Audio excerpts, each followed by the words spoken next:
17 ലക്ഷം രൂപ കൊടുക്കാനുള്ള ഒരു പ്രൊഡ്യൂസറോട് ഇദ്ദേഹം അദ്ദേഹത്തിൻ്റെ വീട്ടിൽ പോയി ഭിക്ഷ യാചിക്കുന്നത് പോലെ സംസാരിച്ചു. 17 ലക്ഷം ഉണ്ടെങ്കിലേ ഞാനത് ചെയ്യൂ മോനെ, അതുകൊണ്ട് മോനെ ഇപ്പോൾ തിരിച്ചു പോകും. ചെറിയ ഡയറക്ടർമാർ ചെന്ന് കഥ പറയാനായിട്ട് ചെല്ലുമ്പോൾ നിങ്ങൾ ആദ്യം 10 ലക്ഷം രൂപ അഡ്വാൻസ് തരും, പിന്നെ ഞാൻ കഥ കേൾക്കാം. ഇതെവിടത്തെ ന്യായമാണ്? സോണിയാഗാന്ധി വരണം ഇന്ത്യ രക്ഷപ്പെടണമെങ്കിൽ എന്ന് പറഞ്ഞ ആളാ.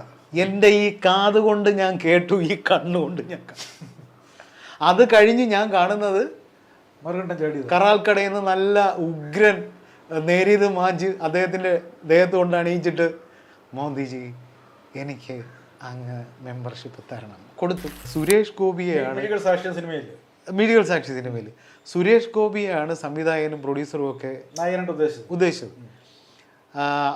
നായകനാണെങ്കിൽ സെൻട്രൽ ക്യാരക്ടർ സുകുമാരി അമ്മയാണ്. എനിക്ക് തോന്നുന്നു സുകുമാരി അമ്മയുടെ അഭിനയ ജീവിതത്തിൽ ഇങ്ങനെ ഒരു കഥാപാത്രത്തെ സുകുമാരി അമ്മ ചെയ്ത് കാണാൻ സാധ്യതയില്ല. ഈ സിനിമയുടെ സ്ക്രിപ്റ്റും കൊണ്ട് സുകുമാരി അമ്മയുടെ അടുത്ത് നിന്നു. സുകുമാരി അമ്മ കഥാപാത്രം ഇങ്ങനെ മുഴുവനും സിനിമ വായിച്ചു. സുകുമാരി അമ്മയുടെ കഥാപാത്രം സുകുമാരി അമ്മ നമ്മളടുത്ത് പറഞ്ഞത് പല സ്ഥലങ്ങളിലും സ്വന്തമായിട്ട് കണ്ണ് നിറഞ്ഞുപോയി. അങ്ങനെ സുകുമാരി അമ്മ പറഞ്ഞു, അശോകർനാഥ് എന്ന് പറയുന്ന സംവിധായകനോട് പറഞ്ഞു, അശോക നമുക്ക് സുരേഷിൻ്റെ കാര്യം അവിടെ നിൽക്കട്ടെ, ഇത് ലാലുവിനോട് ഞാനൊന്ന് പറഞ്ഞു. സുരേഷ് ഗോപിയോട് പറഞ്ഞില്ല, ആദ്യം സുകുമാരി അമ്മയോട് പറഞ്ഞിട്ട് സുരേഷ് ഗോപിയോട് പറയാൻ മനസ്സിൽ ഉറപ്പായിട്ടും. കാരണം ആ സമയത്തൊക്കെ പുള്ളിക്ക് ദേശീയ അവാർഡൊക്കെ കിട്ടിയ ഒരു സമയം. അപ്പോൾ സുകുമാരി അമ്മയുടെ അഭിപ്രായ പ്രകാരം നമ്മൾ മോഹൻലാലിനോട് ഈ സിനിമയുടെ സ്ക്രിപ്റ്റുമായിട്ട് പോവുകയാണ്. മോഹൻലാലിനോട് സ്ക്രിപ്റ്റുമായിട്ട് ചെന്ന് മോഹൻലാൽ ഈ സ്ക്രിപ്റ്റ് DTP ചെയ്ത സ്ക്രിപ്റ്റ് ഇങ്ങനെ എടുത്ത് കയ്യിൽ ഇങ്ങനെ വെച്ചിട്ട് മുകളിൽ നോക്കിയപ്പോൾ മിഴികൾ സാക്ഷി എന്ന് എഴുതി വെച്ചിരിക്കുന്നു. അപ്പോൾ മോഹൻലാൽ ഈ സ്ക്രിപ്റ്റ് അങ്ങ് മാറ്റി വെച്ചു. എനിക്ക് ഓക്കെയാണ്, കാരണം ഈ ടൈറ്റിൽ തന്നെ ഒരു കാവ്യാത്മകമായ പേരാണ്. ഈ ടൈറ്റിലുണ്ട് ഈ സിനിമ എന്ന് അദ്ദേഹം പറഞ്ഞു. ഒന്നും വായിച്ചില്ല, ഞാൻ ഓക്കെയാണ് എന്ന് പറഞ്ഞു. ബാക്കി കാര്യങ്ങൾ ആൻ്റണിയോട് സംസാരിക്കൂ എന്ന് പറഞ്ഞു. അപ്പോൾ യഥാർത്ഥത്തിൽ ഈ സിനിമയ്ക്ക് ഇട്ടിരുന്ന പേര് അമ്മത്തൊട്ടിൽ എന്നായിരുന്നു. അപ്പോൾ ONV സാർ ഈ സ്ക്രിപ്റ്റ് വായിച്ചിട്ട് പറഞ്ഞു, അമ്മത്തൊട്ടിൽ ഒരു സുഖമുള്ള പേരല്ല, പേര് നല്ലതാണ്, പക്ഷേ ഈ സിനിമയ്ക്ക് അമ്മത്തൊട്ടിൽ പറ്റിയ പേരല്ല, വേറൊരു പേര് നോക്കുമെന്ന് പറഞ്ഞു. അങ്ങനെ നമ്മളെല്ലാവരും മത്സരിച്ച് ഇതിൻ്റെ പേര് ആലോചിച്ചുകൊണ്ട് കിടന്നു. അപ്പോൾ ആ സിനിമ എന്ന് പറയുന്നത്, ആ സിനിമയുടെ ഒരു മെയിൻ കണ്ടന്റ് എന്ന് പറയുന്ന ഈ സംസാരിക്കാനും കേൾവി ശക്തി ഇല്ലാത്ത ഈ അമ്മയുടെ കാഴ്ചയാണ്. അമ്മയുടെ കണ്ണാണ് എല്ലാത്തിനും സാക്ഷി. അപ്പോൾ അങ്ങനെ അതിൽ നിന്നാണ് ഞാൻ മിഴികൾ സാക്ഷി എന്ന് പറയുന്ന ഈ പേരുണ്ടാക്കിയത്. ഞാൻ ഉണ്ടാക്കിയത്. ഞാൻ ഈ പേരുണ്ടാക്കി ഡയറക്ടറോട് പറയും. ഡയറക്ടർ ONV സാറിനെ ഫോൺ വിളിച്ച് പറയുകയും, ഫോൺ വിളിച്ചപ്പോൾ സ്പീക്കർ ഫോൺ ഇട്ട് ഞാനിത് കേൾക്കുകയാണ്.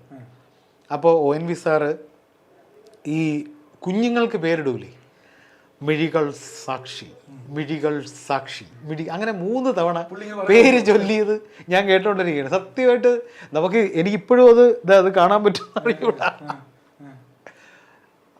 അദ്ദേഹം ഭയങ്കരമായിട്ട് പറയും, ഈ സിനിമയ്ക്ക് ഏറ്റവും പറ്റിയ പേര് മിഴികൾ സാക്ഷി എന്നാണ്. അത് കഴിഞ്ഞിട്ടാണ് ലാൽ സാർ ഇത് കാണുന്നു. ലാൽ സാർ പറയുന്നു, എനിക്കിനി ഇത് വായിക്കണ്ട, ഈ പേര് തന്നെ എനിക്ക് ഗംഭീര പേരാണെന്ന്. ഈ പിന്നെ സുകുമാരിയും എന്തുകൊണ്ടായിരിക്കും മോഹൻലാലിനെ സുരേഷ് ഗോപി മാറ്റി ഇദ്ദേഹത്തെ എടുക്കണോ പറയുള്ളതായിരിക്കും? രണ്ടുപേരും ഓക്കെ അല്ലേ? അല്ല, മലയാള സിനിമ എന്ന് പറയുമ്പോൾ നമുക്കറിയാം, ലോക സിനിമയിൽ തന്നെ നമുക്ക് എടുത്ത് കാണിക്കാൻ പറ്റിയ ഒരു നടൻ മോഹൻലാലാണ്.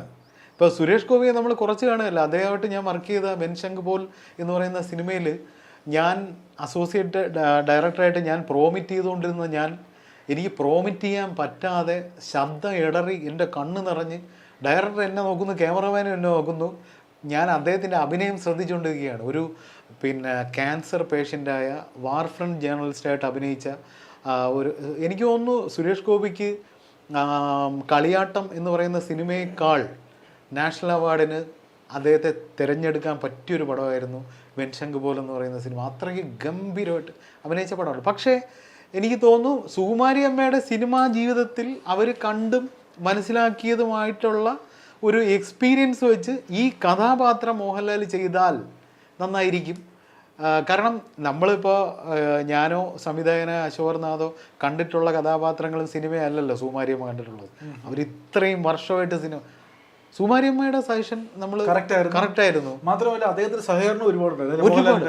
തീർച്ചയായിട്ടും അദ്ദേഹത്തിന് കടുത്ത സൈനസ് പ്രോബ്ലം ആയിട്ടാണ് നമ്മുടെ ലൊക്കേഷനിൽ അഭിനയിക്കാൻ വന്നത്. എന്ന് പറഞ്ഞാൽ നമുക്കറിയാം തല അനക്കാൻ പറ്റാത്ത വേദനയുമായിരുന്നു.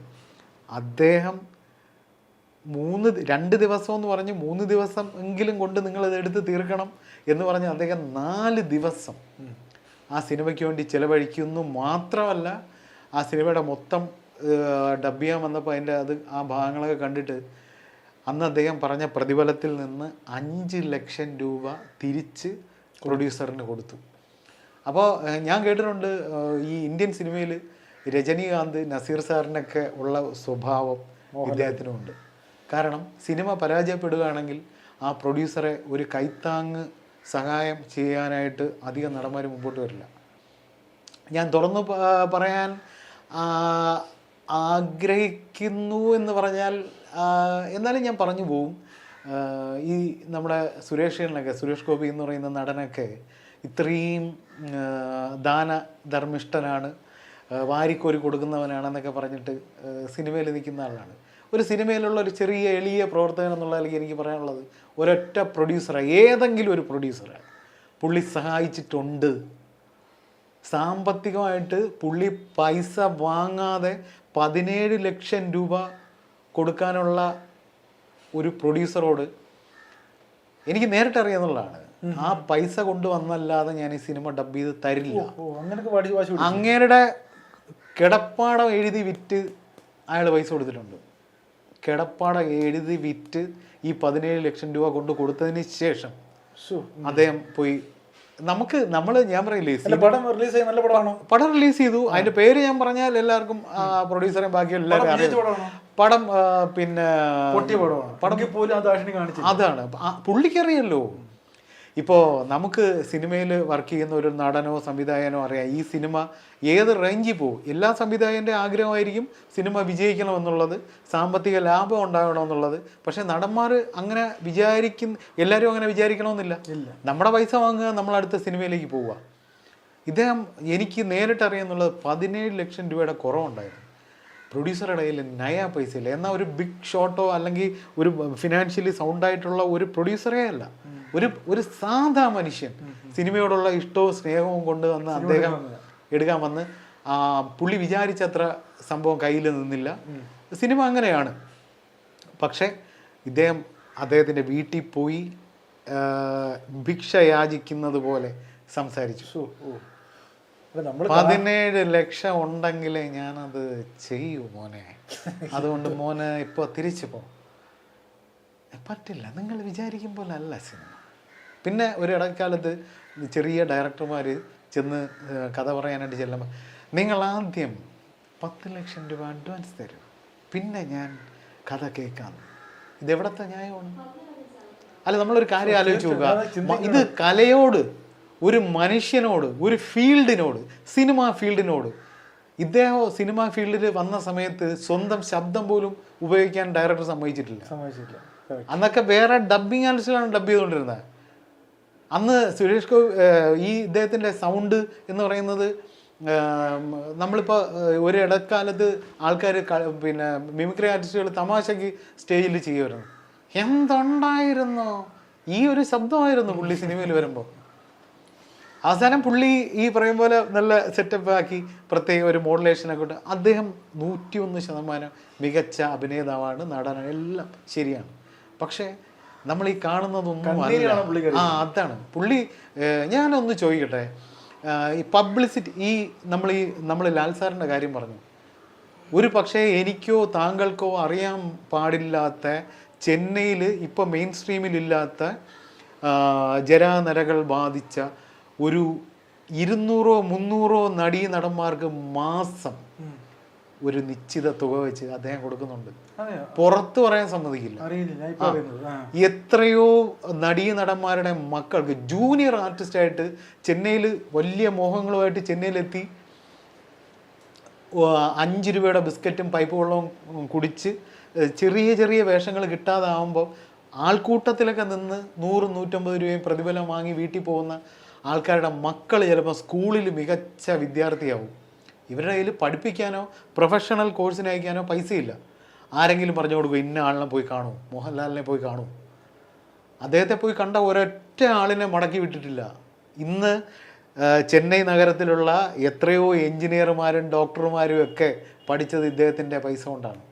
ഏതോ ഒരു നടി, എനിക്ക് തോന്നുന്നു അവരുടെ പേര്, ഒരു ശങ്കരൻ നായർ എന്ന് പറയുന്ന ഒരു സംവിധായകൻ്റെ ഭാര്യ ഒരു സമയത്ത് തുറന്നു പറഞ്ഞു, എൻ്റെ മകൻ ഈ പ്രൊഫഷണൽ കോഴ്സ് പഠിച്ച് വന്നത് മോഹൻലാൽ പൈസ തന്നിട്ടാണെന്ന്. അതിനെ അവരെ വഴക്കം പറഞ്ഞു. പറഞ്ഞില്ല. അദ്ദേഹം ഒരു കാര്യവും, പബ്ലിസിറ്റി എന്ന് പറയുന്നത് ഇപ്പോഴും കേരളത്തിലും കേരളത്തിന് പുറത്തുമൊക്കെ ഉള്ള ഒരുപാട് മലയാളി കലാകാരന്മാരെയും കലാകാരികളൊക്കെ അദ്ദേഹം കൈവച്ച് സഹായിക്കുന്നു. പക്ഷേ സുരേഷ് ഗോപി ചെയ്യുന്നതിന് നമ്മൾ അറിയുന്നുമുണ്ട്, ഇഷ്ടം പോലെ അറിയല്ലേ. അദ്ദേഹം എന്ത് ചെയ്താലും ഇന്ന ആൾക്ക് TV വാങ്ങി കൊടുക്കണം, ഞാൻ തരും, ഞാൻ തന്നിരിക്കും, കൊടുക്കും. ശരി, ഞാൻ ഈ സുരേഷ് ഗോപിയുടെ അഭിനയം കണ്ട ആളാണ്. ഇങ്ങനെയുള്ള ഈ പ്രവൃത്തിയൊക്കെ നേരിട്ട് കണ്ട ഒരു അനുഭവമുള്ള ആളാണ്. ഉറപ്പായിട്ടും. ഈ രാഷ്ട്രീയത്തിൽ, സിനിമയിൽ നിന്ന് രാഷ്ട്രീയത്തിലേക്ക് വന്നപ്പോൾ അദ്ദേഹത്തിന്റെ ശരീരഭാഷ, ആ സിനിമ അദ്ദേഹത്തിന്റെ ശരീരത്തിൽ വിട്ട് പോയിട്ടില്ല. ആ ഒരു ആക്ടർ എന്ന രീതിയിൽ ആ കാണിച്ചു. അത് ഒരുപാട് ആൾക്കാർ പറയില്ല, അദ്ദേഹം അഭിനയിക്കുകയാണെന്ന് പറയില്ല. ക്യാമറയ്ക്ക് മുമ്പായിരുന്നാലും ജനങ്ങൾക്ക് മുമ്പായാലും അദ്ദേഹം എൻ്റെ അഭിപ്രായത്തിൽ അദ്ദേഹം അഭിനയിക്കുക.